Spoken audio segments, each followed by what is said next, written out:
Assalamualaikum warahmatullahi wabarakatuh. Perkenalkan, nama saya Liadia Cahyani dengan NIM 1022300014.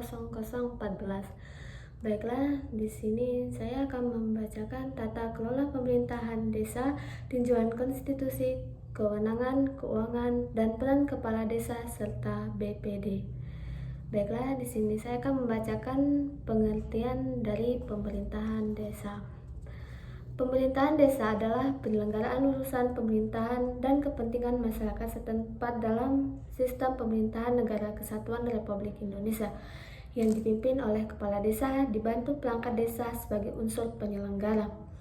Menurut Undang-Undang Nomor 6 Tahun 2014 tentang Desa, pemerintahan desa meliputi pelaksanaan pembangunan, pembinaan, kemasyarakatan, dan pemberdayaan masyarakat berdasarkan Pancasila dan Undang-Undang 1945.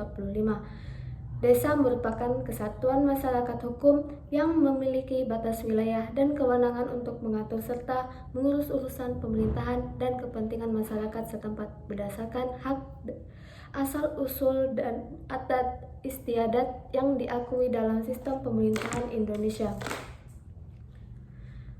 Pemerintahan desa adalah penyelenggaraan urusan pemerintahan oleh pemerintah desa dan Badan Pemusyawaratan Desa atau BPD dalam mengatur dan mengurus kepentingan masyarakat setempat berdasarkan asal-usul adat setempat.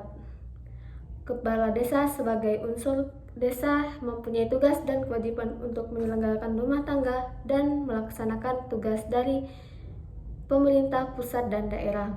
Pemerintah desa terdiri dari kepala desa dan perangkat desa yang bertugas mengatur dan melaksanakan pemerintahan di tingkat desa.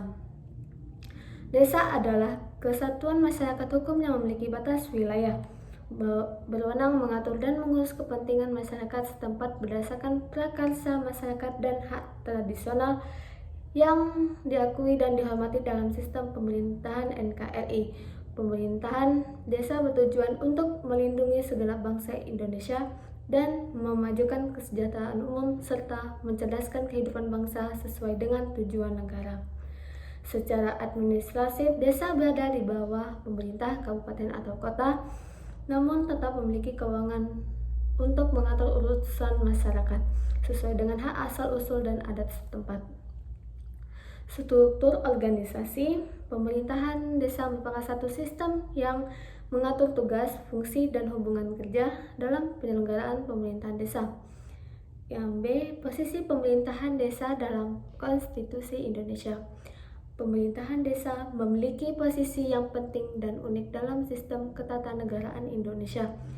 Desa sebagai kesatuan masyarakat hukum adat diakui secara konstitusional dalam pasal 18B ayat 2 Undang-Undang Dasar 1945 yang menyatakan bahwa negara menghormati dan mengakui kesatuan masyarakat hukum dan adat beserta hak-hak tradisionalnya sepanjang masih hidup dan sesuai dengan perkembangan masyarakat serta prinsip Negara Kesatuan Republik Indonesia atau NKRI. Pengakuan ini menegaskan bahwa desa bukan hanya sekedar unit administratif, melainkan juga entitas sosial dan budaya yang memiliki hak asal-usul dan adat istiadat yang harus dihormati. Namun demikian, dalam praktik penyelenggaraan pemerintahan, desa ditempatkan sebagai bagian dari pemerintah daerah di bawah kabupaten atau kota. Hal ini diatur dalam Undang-Undang Nomor 32 Tahun 2004 tentang pemerintahan daerah yang menyatakan bahwa dalam pemerintahan daerah kabupaten atau kota dibentuk pemerintahan desa yang terdiri dari pemerintahan desa dan Badan Pemusyawaratan Desa atau BPD. Dengan demikian, secara administratif desa berada di bawah wilayah kota yang menjadikan desa sebagai satuan pemerintahan paling bawah dalam sistem pemerintahan daerah. Undang-Undang Nomor 6 Tahun 2014 tentang Desa memperkuat posisi desa dengan mendefinisikan desa sebagai kesatuan masyarakat hukum yang memiliki batas wilayah dan kewenangan untuk mengatur serta mengurus urusan pemerintahan dan kepentingan masyarakat setempat. Berdasarkan prakarsa masyarakat, hak asal-usul dan atau hak tradisional yang diakui dan dihormati dalam sistem pemerintahan NKRI. UU ini memberikan dasar hukum yang lebih kuat bagi desa untuk menjalankan otonomi desa secara nyata. Baiklah, sekian itu yang dapat saya sampaikan. Apabila ada kesalahan, saya mohon maaf. Wabillahi taufiq wal hidayah. Wassalamualaikum warahmatullahi wabarakatuh.